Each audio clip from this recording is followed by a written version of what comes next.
नमस्ते। आप सुन रहे हैं धीमी आवाज, आपकी नींद का साथी। यहाँ कोई शोर नहीं, कोई जल्दबाजी नहीं, कोई ऐसी बात नहीं जो आपको बेचैन करे। आज हम एक ऐसी जगह जा रहे हैं जहाँ समय जरा धीमा चलता है। तो अब अपनी आंखें बंद कर लीजिए, एक लंबी गहरी सांस लीजिए, धीरे से भीतर और बहुत नरमी से बाहर। तो चलिए मेरे साथ। कई बार मुझे लगता है कि दुनिया की सबसे बड़ी कहानियाँ किताबों में नहीं लिखी जाती। वे लिखी जाती हैं रसोइयों की खिड़कियों पर जमी भाप में, स्टेशन के प्लेटफॉर्म पर उठती खुशबू में, और उन कपों के किनारों पर जिनसे लोग सिर्फ चाय नहीं, अपनी थकान, अपनी यादें, अपना इंतज़ार पीते रहे हैं। मैंने अक्सर ये सोचा है कि अगर किसी दिन दुनिया की सारी चीज़ों से उनका इतिहास पूछा जाए, पहाड़ अपने ज़ख्म दिखाएंगे, नदियाँ अपनी यात्राएं, शहर अपनी धूल और इंसान अपना अकेलापन, लेकिन एक छोटा सा चाय का कप वो क्या दिखाएगा? शायद वो अपनी दीवारों पर जमी गर्माहट दिखाएगा, शायद वो हथेलियों के निशान दिखाएगा, शायद वो बताएगा कि उसे होठों तक लाने से पहले कितनी सदियां गुजरी, कितने जंगलों ने पत्तियां उगाई, कितने समुद्रों ने जहाज़ों को रास्ता दिया, कितनी रियासतों ने व्यापार किया, कितनी मजदूर हथेलियों ने मिट्टी और पत्ते और धूप को एक साथ बांधा। और तब समझ में आएगा, चाय का कप कोई मामूली चीज़ नहीं, ये दुनिया की सबसे लंबी यात्राओं में से एक का आखिरी पड़ाव है। और मैं आज उसी पड़ाव से उसकी पूरी यात्रा को पीछे की तरफ पढ़ना चाहता हूँ। धीरे धीरे, जैसे गर्म चाय को फूंक मारकर पिया जाता है। मैं अपने सामने रखे इस कप को देखता हूँ तो मुझे हमेशा कोई मौसम याद आता है। ज़्यादातर बारिश, शहर की भीगी सड़कों पर हेडलाइट्स लंबी लकीरों की तरह तैर रही होती है, बालकनी की रेलिंग से पानी टपकता रहता है, और कमरे के भीतर एक छोटी सी मेज पर रखा हुआ चाय का कप किसी दीपक की तरह लगता है।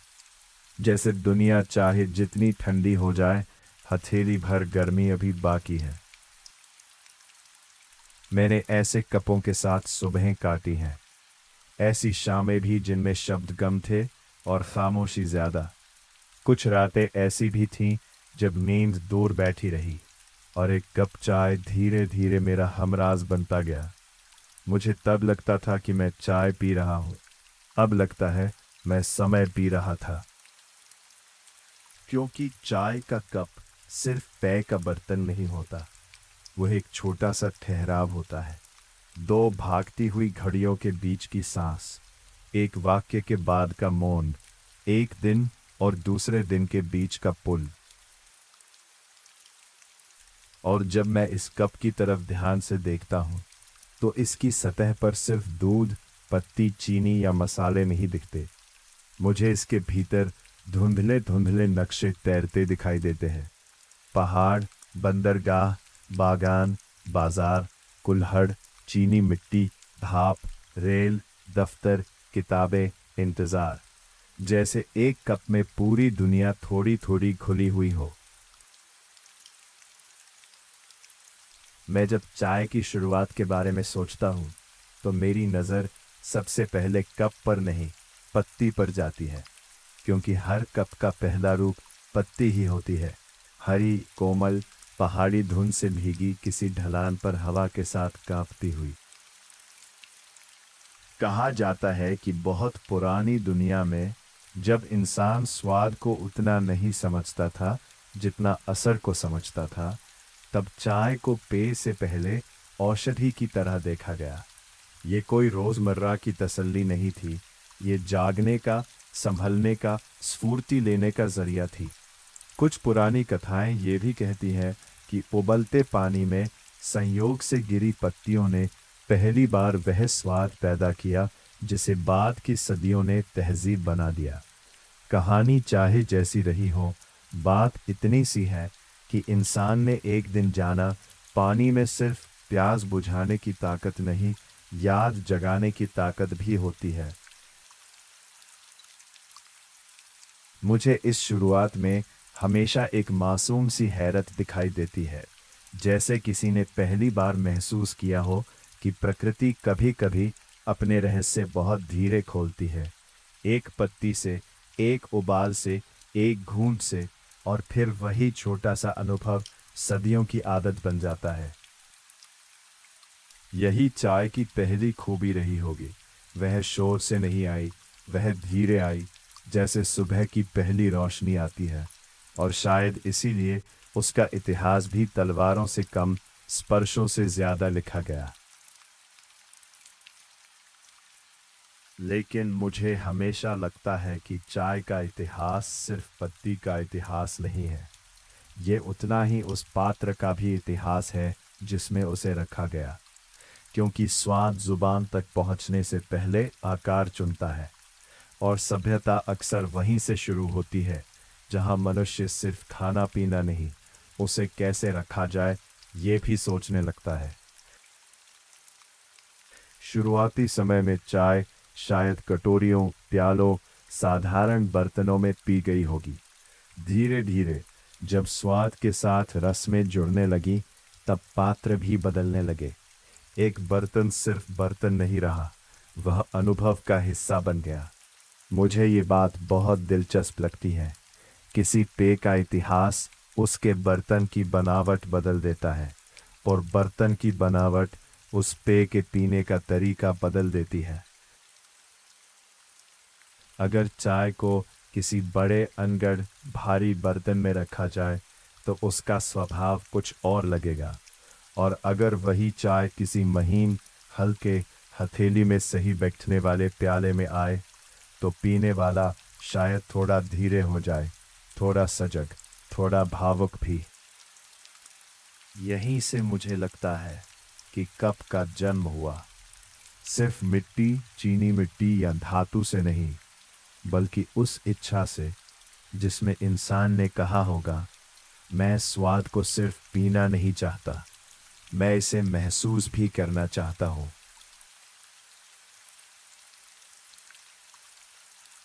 चाय की पत्ती और उसके बर्तन की ये साझेदारी जिस जगह सबसे सुंदर रूप में खिली, वो प्राचीन चीन था।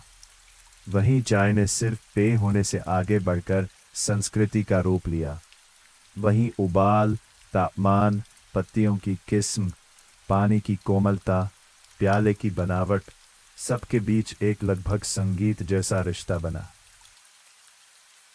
मैं जब चीनी मिट्टी के प्यालों की कल्पना करता हूँ तो मुझे उनमें एक अजीब सी शालीनता दिखाई देती है, इतनी हल्की कि जैसे उंगलियों में चांद का टुकड़ा रखा हो, इतनी महीन कि रोशनी भी उनसे गुजरती हुई लगे। वहाँ चाय सिर्फ पी नहीं जाती थी, उसे देखा भी जाता था, सूंघा भी जाता था, सुना भी जाता था, क्योंकि उबलते पानी की आवाज और गिरती चाय की धार भी अनुभव का हिस्सा थी। यहीं से मुझे समझ में आता है कि एक कप चाय दरअसल 5 इंद्रियों का मामला है।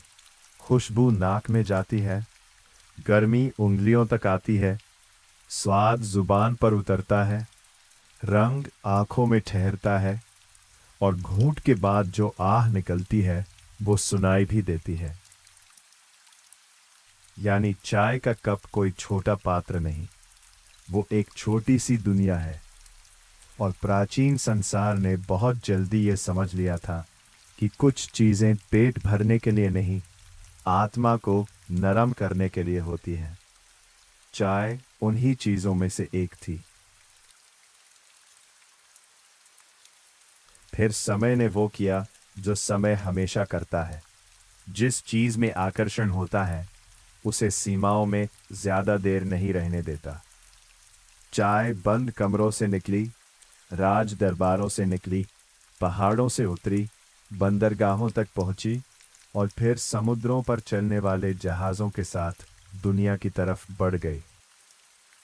व्यापार की दुनिया बड़ी दिलचस्प होती है। वो स्वाद को सामान बना देती है और सामान को सत्ता। चाय भी धीरे धीरे ऐसी ही चीज बनती गई।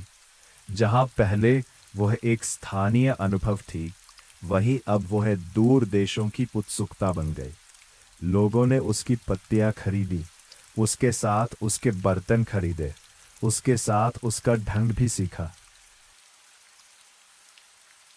मुझे इसमें हमेशा एक हल्की विडंबना दिखाई देती है। एक तरफ चाय बेहद निजी चीज है, होंठों और हथेलियों के बीच की बात। दूसरी तरफ उसका सफर बिल्कुल सार्वजनिक है। बाजार, जहाज, कंपनियां, कर, व्यापार, लालच, प्रतिस्पर्धा। यानी एक कप चाय का इतिहास दो दिशाओं में एक साथ चलता है। एक भीतर की तरफ जहां वो सुकून बनती है, दूसरा बाहर की तरफ जहां वो माल बनती है। और मुझे लगता है इसी दौराहे पर उसकी असली कहानी शुरू होती है, क्योंकि कोई भी चीज जब स्वाद से निकलकर व्यवस्था में दाखिल होती है तो उसका रंग बदल जाता है। जब चाय यूरोप पहुंची तो उसने वहां सिर्फ स्वाद नहीं बदला, उसने आदतें बदली, सामाजिक समय बदला और कुछ हद तक शिष्टाचार की भाषा भी बदल दी। धीरे धीरे ये एक खास वर्ग की चीज बनी, ऐसी चीज जिसे परोसना भी एक रस्म थी और पीना भी। प्यालों के आकार बदले, तश्तरियां आईं, चीनी अलग रखी जाने लगी, दूध अलग, और बातचीत का लहजा भी कुछ मुलायम हुआ। मुझे अक्सर यह सोचकर हैरानी होती है कि एक साधारण पेय भी समाज में दर्जे का हिस्सा बन सकता है। जो चीज कहीं पहाड़ की नमी में उगती है, वही कहीं किसी आलीशान ड्राइंग रूम में तहजीब का हिस्सा बन जाती है। और फिर उसके साथ चीनी जुड़ती है, जिसके पीछे अपनी अलग औपनिवेशिक कहानियां हैं। दूध जुड़ता है, बर्तन और नाजुक होते जाते हैं। यही मुझे चाय के कप की दूसरी परत दिखाई देती है। ये सिर्फ गर्माहट नहीं देता, ये समाज के ढांचे भी दिखाता है। किसके पास महीन चीनी मिट्टी का प्याला है, किसके पास मोटा मग, किसके पास सिर्फ कटोरी भर उबाल। इन सब में सिर्फ स्वाद का फर्क नहीं, इतिहास का फर्क भी छिपा होता है। लेकिन दुनिया की खूबी यही है कि कोई चीज हमेशा अमीरों की नहीं रहती। कुछ स्वाद ऐसे होते हैं जो देर सबेर अपनी असली जगह ढूंढ लेते हैं। और चाय की असली जगह किसी महल की मेज नहीं थी, वो तो लोगों के बीच आना चाहती थी, बहुत लोगों के बीच। भारत की बात करूं तो मुझे हमेशा ये याद रखना अच्छा लगता है कि यहाँ चाय आने से पहले भी पीने की एक बहुत समृद्ध दुनिया थी। काढ़े थे, जड़ी बूटियों के उबाल थे, दूध और मसालों के अपने अपने मेल थे। कहीं कश्मीरी कहवा था, कहीं सौंठ और तुलसी की गर्मी, कहीं मौसम के हिसाब से उबाले गए देसी नुस्खे। यानी ये धरती पहले से जानती थी कि एक पेय सिर्फ प्यास नहीं बुझाता, वो शरीर, मौसम और मन के साथ रिश्ता भी बनाता है। फिर चाय आई, लेकिन ये भी सच है कि भारत में चाय का पौधा किसी खाली पन्ने पर नहीं उगा। असम और पूर्वोत्तर के इलाकों में स्थानीय समुदाय बहुत पहले से चाय की पत्तियों के स्वभाव से परिचित थे। जंगलों, पहाड़ियों और स्थानीय ज्ञान की दुनिया में वह पत्ती अनजानी नहीं थी। मुझे यह बात बहुत अहम लगती है, क्योंकि इतिहास अक्सर बड़े नामों के नीचे छोटे लोगों की समझ को दबा देता है। हम बाद में कंपनियों, बागानों और निर्यात की बात करते हैं, लेकिन हर बड़ी फसल की जड़ में किसी स्थानीय नज़र की पहचान होती है। किस पत्ती का रंग कैसा है, कब तोड़नी है, कैसे रखनी है, मौसम किस तरफ झुक रहा है। यानी चाय भारत में अचानक नहीं उतरी, वो इस मिट्टी से मिली, यहाँ के स्वादों से मिली, और फिर उसने अपना नया चेहरा बनाना शुरू किया। अभी वो पूरी तरह हमारी नहीं हुई थी, लेकिन रास्ते पर थी। 19वीं सदी आते आते चाय सिर्फ स्वाद नहीं रही, वो साम्राज्य की रणनीति बन गई। व्यापारिक ताकतें ये समझ चुकी थी कि चाय की मांग बहुत बड़ी है, और जो इसे नियंत्रित करेगा वो सिर्फ बाजार नहीं, आदतों पर भी असर डालेगा। भारत के बागान इसी लंबे खेल का हिस्सा बने। असम, दार्जिलिंग, कांगड़ा, पहाड़ और मैदान पत्तियों के अनुशासन में ढलने लगे। लेकिन मुझे हमेशा लगता है कि एक कप चाय की खुशबू में थोड़ा सा पसीना भी घुला होता है, जिसे हम अक्सर महसूस नहीं करते। क्योंकि बागान सिर्फ हरियाली नहीं होते, वे मेहनत के भूगोल भी होते हैं। तोड़ाई करने वाली उंगलियां, मौसम की मार, रोज की गिनती, ढुलाई, सुखाना, छांटना, ये सब उस कप तक पहुंचने से पहले होता है जिसे हम अक्सर बहुत बेफिक्री से होंठों तक ले आते हैं। इतिहास का यही स्वभाव है। जो चीज हमें मुलायम लगती है, उसके पीछे कभी कभी बहुत कठोर श्रम खड़ा होता है।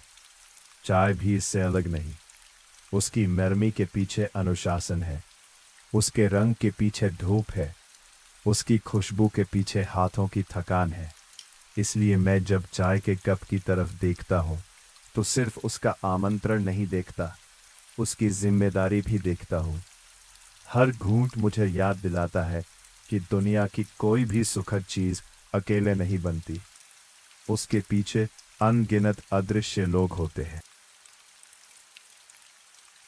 एक दिलचस्प बात यह है कि भारत में चाय उगने लगी, बिकने लगी, दुनिया भर में जाने लगी, लेकिन भारतीय समाज ने उसे तुरंत अपनी रोजमर्रा की चीज की तरह नहीं अपनाया।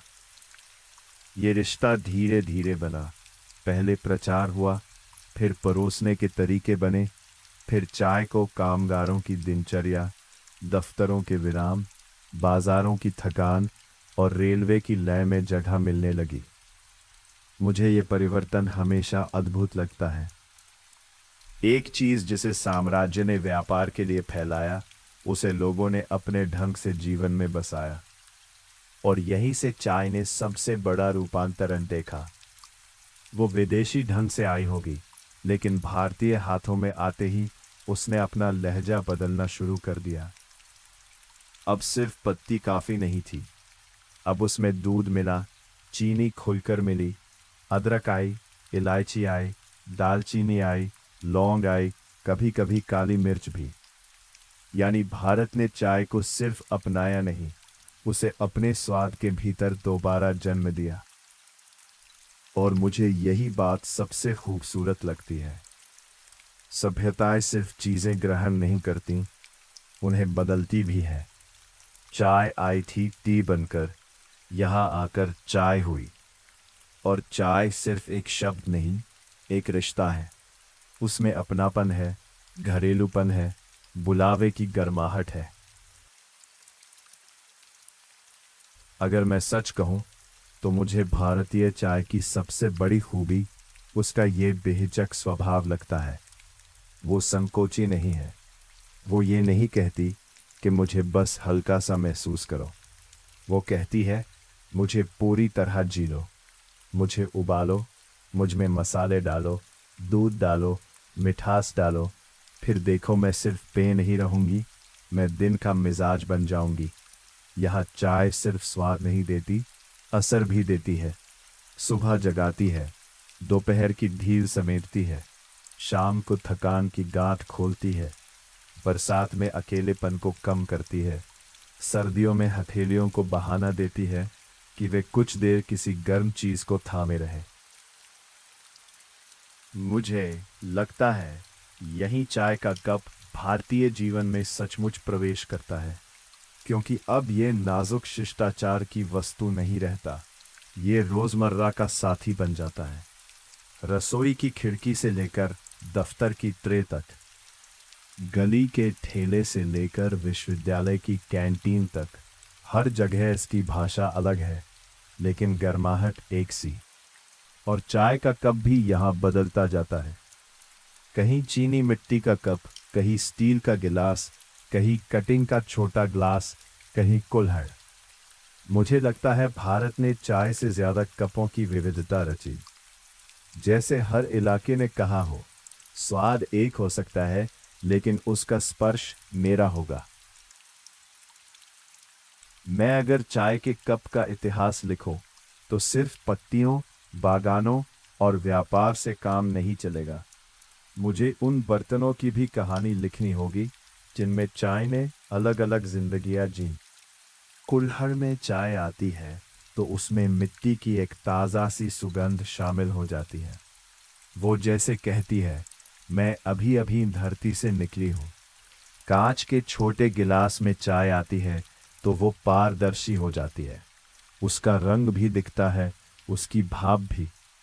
स्टील के गिलास में चाय कुछ घरेलू सी लगती है, सीधी, उपयोगी, बिना दिखावे की। चीनी मिट्टी के कप में वही चाय थोड़ी शहरी, थोड़ी सजी हुई, थोड़ी बैठकदार मालूम पड़ती है। मुझे हमेशा ये लगा कि भारत में चाय सिर्फ स्वाद के आधार पर नहीं, पात्र के आधार पर भी अलग अनुभव बन जाती है। और ये कोई छोटी बात नहीं। बर्तन ये तय करता है कि चाय जल्दी ठंडी होगी या देर से। उसे दोनों हाथों से थामना पड़ेगा या दो उंगलियों से उठाया जाएगा। वो रास्ते में पी जाएगी या मेज पर रखकर। यानी कप सिर्फ चाय का घर नहीं, उसके स्वभाव का निर्माता भी है। कई बार मुझे लगता है इंसान का अपना इतिहास भी कुछ ऐसा ही है। हम सब अपने अपने बर्तनों में ढले हुए लोग हैं। किसी को जीवन कुल्हड़ सा मिला, किसी को कांच सा, किसी को चीनी मिट्टी सा नाजुक। अंदर की गर्मी एक जैसी हो सकती है, बाहर की शक्लें अलग अलग होती हैं। अगर मुझसे पूछा जाए कि भारतीय चाय का सबसे जीवंत दृश्य कहाँ मिलता है, तो मेरा जवाब शायद रेलवे प्लेटफॉर्म होगा। वहाँ चाय सिर्फ पेय नहीं रहती, वह आवाज बन जाती है। एक पुकार, एक लय, एक परिचित ध्वनि जो अजनबियों को भी एक पल के लिए अपना सा महसूस कराती है। सुबह सुबह धुंध में खड़ी ट्रेनें, आधी खुली आंखें, कंधों पर बैग, अखबार की स्याही, लोहे की पटरियों से उठती ठंड, और उसी बीच किसी के हाथ में चमकता हुआ स्टील का केतली नुमा बर्तन, किसी के हाथ में ट्रे, किसी के होंठों पर चाय की पुकार। मैंने हमेशा महसूस किया है कि प्लेटफॉर्म पर चाय सफर की सबसे मानवीय चीज है। क्योंकि सफर में आदमी थोड़ा असुरक्षित होता है। घर पीछे छूट चुका होता है, मंजिल अभी आई नहीं होती, और ऐसे बीच के समय में एक कप चाय किसी छोटे से भरोसे की तरह हाथ में आता है। जैसे कोई कह रहा हो, अभी सब बिखरा नहीं है, अभी गर्माहट मौजूद है। मैंने स्टेशन की चाय में हमेशा थोड़ा ज्यादा जीवन पाया है। वो परफेक्ट नहीं होती, पर सच्ची होती है। उसमें जल्दबाजी होती है, लेकिन वही जल्दबाजी उसकी आत्मा है। जैसे शहर भाग रहा हो, ट्रेन सीटी दे रही हो, और चाय कह रही हो, जाते जाते एक घूंट जीते जाओ। चाय का एक चेहरा प्लेटफॉर्म पर मिलता है और दूसरा चेहरा शहर के भीतर, अकेले कमरों में, खासकर बारिश के दिनों में। मुझे नहीं मालूम क्यों, लेकिन बरसात और चाय का रिश्ता हमेशा मुझे किसी पुराने गीत जैसा लगा है। शब्द कम, एहसास ज्यादा। मैंने कई शामें ऐसी देखी है जब शहर की थकान कांच पर बूंदों की शक्ल में उतरती रही, और मैं मेज पर रखे एक कप के सामने बैठा रहा। चाय धीरे धीरे ठंडी होती रही और मेरे भीतर कुछ धीरे धीरे गर्म होता रहा। यही उसका जादू है। वो सिर्फ शरीर को गर्म नहीं करती, वो विचारों को भी मुलायम कर देती है। जो बातें पूरे दिन नहीं समझ आती, वे कभी कभी एक कप चाय के साथ बैठकर समझ में आने लगती हैं। कभी कोई पुरानी याद अचानक साफ हो जाती है। कभी कोई तकलीफ उतनी तेज नहीं लगती। कभी कोई निर्णय थोड़ा संभव लगता है। और कभी सिर्फ इतना होता है कि भीतर की भाग दौड़ 2 मिनट के लिए धीमी पड़ जाती है। मुझे लगता है अगर भारतीय जीवन की एक अनौपचारिक टाइमलाइन बनाई जाए तो उसमें चाय कई मोड़ों पर मिल जाएगी। परीक्षा की रातों में जब आंखें बार बार झुकती हैं और किताबें हार मानने लगती हैं।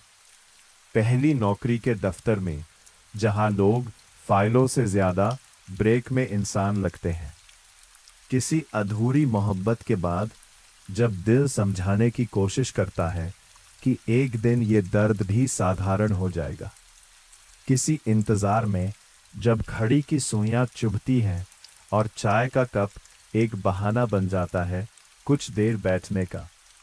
चाय ने कितने खतों के पास जगह बनाई होगी, कितनी डायरी के बगल में रखी गई होगी, कितनी स्क्रिप्टों, कविताओं, योजनाओं, इस्तीफों और सपनों के साथ ठंडी हुई होगी।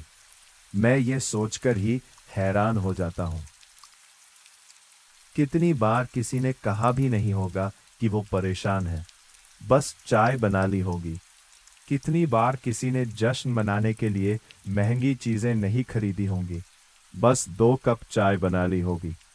कितनी बार किसी ने किसी के जाने के बाद कप में बची आधी चाय को देर तक देखते हुए ये महसूस किया होगा कि खालीपन का भी एक तापमान होता है।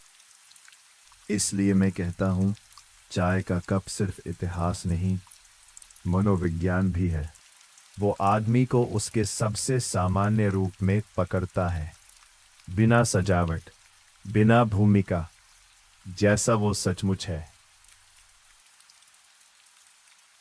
एक घर की असली सुबह घड़ी से नहीं, कई बार चाय से शुरू होती है। रसोई में पहला बर्तन चढ़ता है, पानी गर्म होता है, पत्ती गिरती है, दूध उठता है और घर के भीतर एक ऐसी खुशबू फैलती है जो अलार्म से कहीं ज्यादा मानवीय होती है। मुझे घर की चाय में हमेशा एक घरेलू लोकतंत्र दिखाई देता है। किसी को हल्की, किसी को कड़क, किसी को अदरक वाली, किसी को कम चीनी, किसी को बिना दूध। यानी एक ही चूल्हे पर कई स्वभाव साथ उबलते हैं। और ये दृश्य बहुत मामूली लगते हुए भी बहुत गहरा है, क्योंकि परिवार शायद वही बनते हैं जहां अलग अलग पसंदों के बीच भी एक साझा भाप उठती रहती है। सुबह की चाय में अक्सर बहुत बातें नहीं होती। कभी सिर्फ कपों की हल्की आवाज होती है, अखबार पलटने की सरसराहट, किसी खिड़की के खुलने की ध्वनि, दूर से आती सड़क की शुरुआत। लेकिन उस कम शब्द वाले समय में भी एक रिश्ता मौजूद रहता है। जैसे सब लोग अभी पूरी तरह जागे नहीं हैं, फिर भी एक दूसरे के साथ हैं। मुझे लगता है घरों ने चाय को सिर्फ पिया नहीं, उसे अपने भावनात्मक ढांचे में शामिल किया। इसलिए जब कोई घर छूटता है तो उसकी यादों में अक्सर एक स्वाद भी शामिल होता है, और वो स्वाद बहुत बार चाय का होता है। अब अगर मैं घर से बाहर निकलूं तो चाय का अगला ठिकाना है नुक्कड़। वो छोटी सी दुकान जहां आधी दुनिया खड़ी होकर पूरी दुनिया पर राय दे देती है। मुझे हमेशा लगा है कि चाय की दुकानों ने इस देश को सिर्फ कैफीन नहीं दी, उन्होंने बातचीत की जगह दी। राजनीति पर बहस, क्रिकेट पर फैसले, नौकरी की चिंता, शहर की शिकायत, महंगाई का हिसाब, मोहल्ले की खबर, कविताओं की पंक्तियां, फिल्मों के दृश्य और बीच बीच में उठते भापदार गप, ये सब मिलकर एक ऐसी सार्वजनिक संस्कृति बनाते हैं जिसका कोई औपचारिक संविधान नहीं, लेकिन जिसका असर बहुत गहरा है। मुझे नुक्कड़ की चाय हमेशा इसलिए प्रिय लगी कि वहां आदमी अपने पद से उतर कर आता है। वहाँ कोई इतना बड़ा नहीं होता कि कप ना पकड़ सके, और कोई इतना छोटा नहीं कि बात ना कर सके।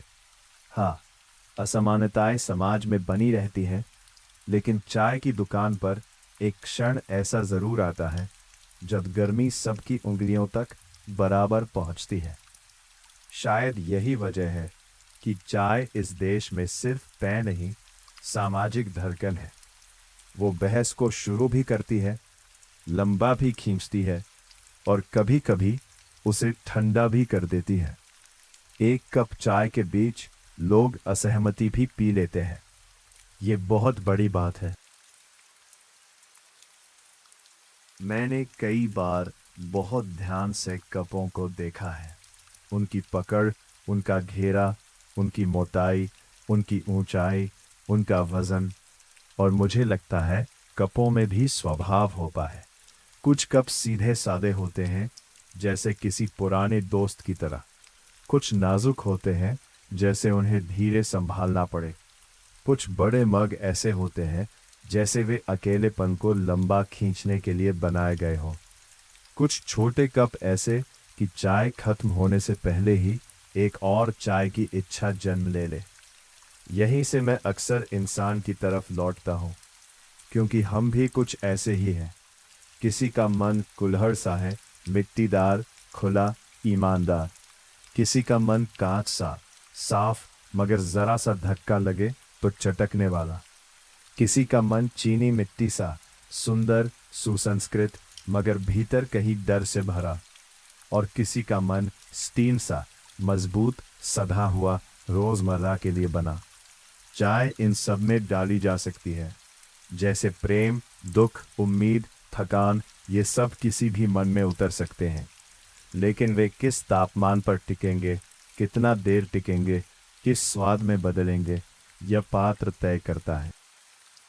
शायद इसी वजह से मुझे चाय का कप हमेशा एक छोटा सा दर्शन लगता है।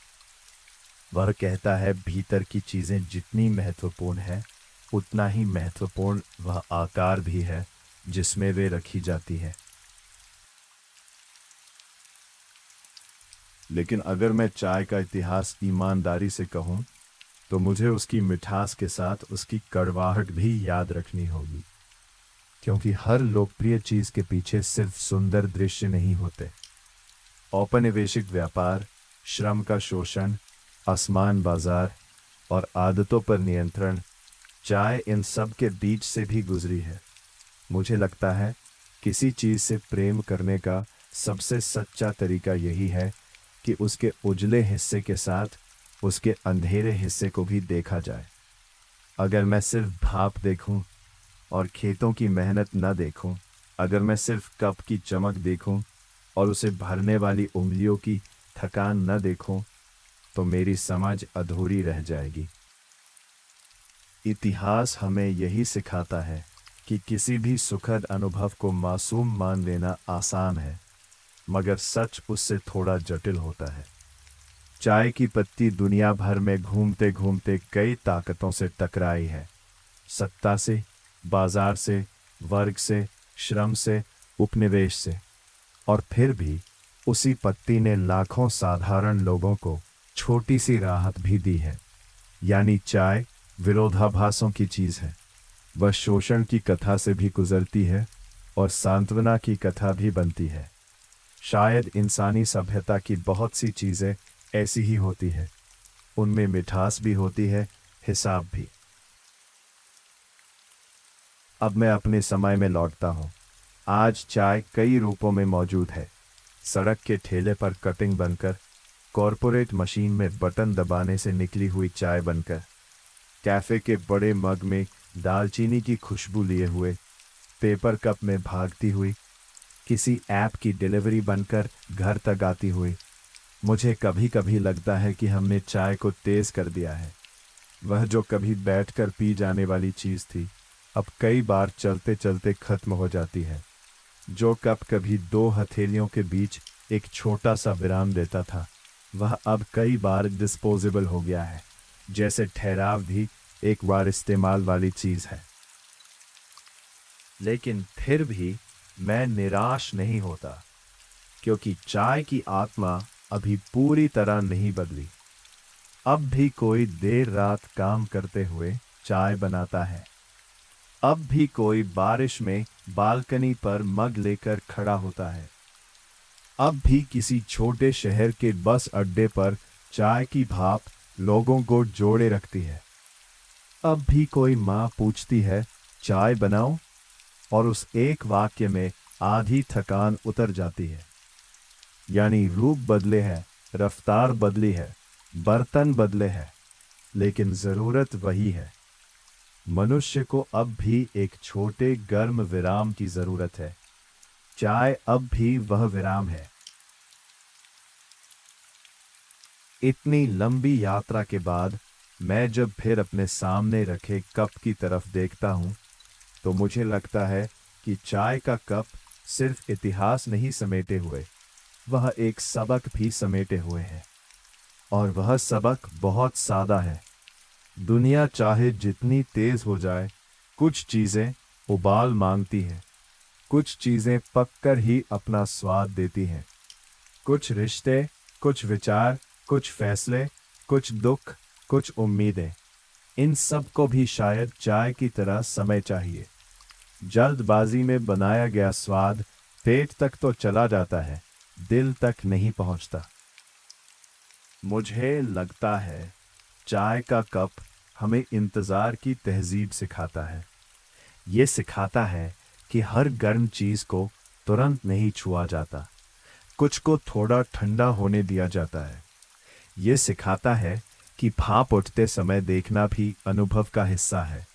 ये सिखाता है कि कुछ पलों को सिर्फ पार नहीं किया जाता, जिया भी जाता है। और शायद सबसे बड़ी बात, ये सिखाता है कि मामूली चीजों को मामूली समझना इंसान की सबसे बड़ी भूल है। एक कप चाय में कभी कभी उतनी ही दुनिया छिपी होती है जितनी किसी बड़े इतिहास में।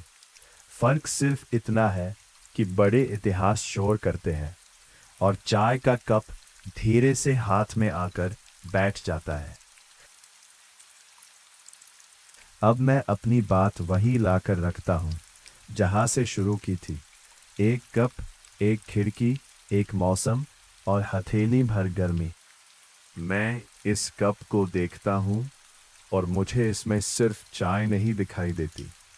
मुझे धुंधले पहाड़ दिखाई देते हैं, मिट्टी से उठते कुल्हड़ दिखाई देते हैं, दूर दराज के बागानों में झुकी हुई कमरे दिखाई देती हैं, समुद्र पार करते जहाज दिखाई देते हैं, रेलवे प्लेटफॉर्म की पुकारें सुनाई देती हैं, रसोई की सुबह, दफ्तर की सांझें, पढ़ाई की रातें, टूटे दिलों की खामोशी, दोस्तों की लंबी बहसें, बरसात की बालकनियां, सब एक साथ दिखाई देते हैं।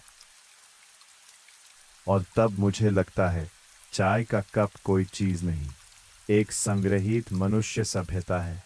एक छोटा सा संग्रहालय जिसे हम हर दिन होठों से लगाकर भूल जाते हैं। शायद अगली बार जब मैं चाय पीऊंगा तो थोड़ा धीरे पीऊंगा, जैसे किसी पुरानी कहानी को ध्यान से सुना जाता है, जैसे किसी बुजुर्ग की बात बीच में काटी नहीं जाती, जैसे बरसात की शाम में कोई गीत पूरा सुना जाता है। क्योंकि अब मैं जानता हूं मेरे हाथ में रखा ये गर्म कप सिर्फ आज की चाय नहीं है, ये सदियों की यात्रा का आखिरी स्पर्श है। और मैं जब इसका आखिरी घूंट पीता हूं तो दरअसल थोड़ा सा इतिहास अपने भीतर उतार लेता हूं। भाप धीरे धीरे कम हो जाती है, कप खाली हो जाता है, लेकिन उसकी गर्मी कुछ देर हथेलियों में रह जाती है। शायद यही चाय का असली इतिहास है, जो खत्म होकर भी थोड़ी देर तक बाकी रहता है। यही थी आज की कहानी, धीमी आवाज से, सिर्फ आपके लिए। अगर आप अब भी जाग रहे हैं तो कोई बात नहीं, कोई जल्दी नहीं है। बस अपनी सांसों को थोड़ा और धीमा कर दीजिए। धीरे से सांस भीतर लीजिए और बहुत नरमी से बाहर छोड़ दीजिए। आज की रात अब आपकी है, आराम की, शांति की, गहरी नींद की। शुभ रात्रि, सुकून भरी नींद सोइए। Good night.